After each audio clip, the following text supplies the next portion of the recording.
Is tofu ever actually firm enough for you? It's simply never firm enough in my opinion. Even if you get extra firm or super firm, it just doesn't have the chew or flexibility that I want out of tofu. I want to have to cut it with a knife, not a spoon. Now, I can simply press it, but I've tested that and just pressing alone doesn't make a huge difference. Now, the original idea was going to be to dry age the tofu for 30 days, but then Hurricane Ian hit. The power went out and didn't come back on for 5 days. So, refrigeration was lost, and I don't trust this tofu to eat, so I'm not eating it. And honestly, I didn't want to restart this test, because what I thought was going to happen, happened. So I'll show you. This is a 30-day dry-aged tofu, and it's very dry. Just like when you ferment tofu, it gets really soft, almost cheese-like. Fermented tofu is actually called chow, and it has a really unique texture and taste. It's quite enjoyable, but it definitely has a really off-putting smell, and this has the identical smell. Now, I'm not recommending doing this. I don't know the safety of it. If there's a food safety expert in the comment section, let me know if this would have been safe to eat, because I don't think so. Now, you can see that it was definitely soft, but it was also very dense. It really would have been a pleasure to cook. I bet you the texture would have been actually kind of nice. Should I restart this test now and see what happens in a month? Let me know your thoughts, I'm curious. So the dry aging didn't really work out how I wanted, but I still wondered, how can I make tofu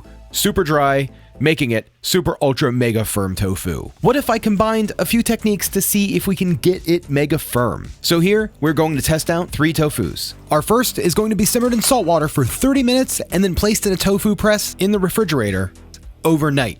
Our second tofu is going to be completely drained, and then we're going to cover it entirely in salt and then placed in the refrigerator overnight. Now for our third tofu, we're gonna drain it and then freeze it. Once it's frozen, we're gonna toss that into a tofu press. Now I know this is the same tofu and tofu press from the super ultra mega firm intro, but you know those bending sides looked really good for a thumbnail. Even though I know this is just frozen tofu, it's gonna be that firm. Maybe not frozen firm, but it's gonna be really meaty firm. Now at this point, we're just gonna throw this in the refrigerator overnight. While we're waiting for these to press, now is a great time for today's sponsor, Mudwater. Mudwater is a coffee alternative with 4 adaptogenic mushrooms and Ayurvedic herbs. Now, I've been drinking Mudwater in the mornings, but mostly in the afternoons for well over a year now, and I absolutely love it. I knew I needed to cut down on my coffee intake. I was drinking a lot. Sometimes we'd be drinking like 2 pots a day. And that's when I found Mudwater. Mudwater is a drinkable ritual that addresses mind, body, and soul. It's as versatile as your morning coffee without the anxiety or midday crash. Mudwater can be made into a variety of ways. Make it into a latte or just add a tablespoon to hot water. Whatever your preference. With a fraction of the caffeine of a cup of coffee, you get the energy and you can drink mud all day without impacting your sleep.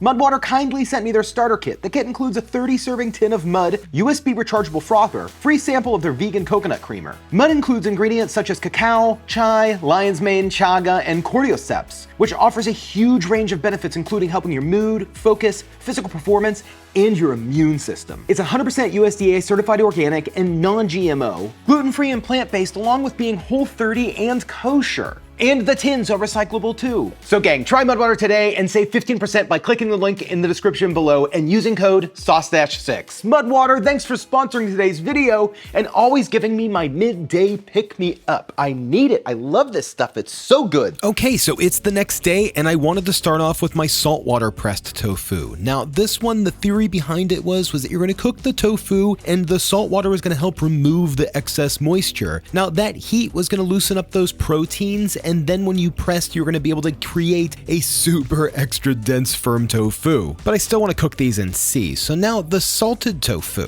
Now for this tofu, all I did was just quickly brush off the salt and then rinse it out. Now the idea behind this one was actually kind of silly. I wanted to be able to draw out as much moisture as possible, and I thought I'd be able to do that with some salt and then maybe just a quick press. Obviously that wasn't a great idea, but it will at least be something to base our tests off of. Now for the last one, the frozen then pressed, I'm pretty confident about this one. And it feels pretty dense, maybe a little thicker than our saltwater version.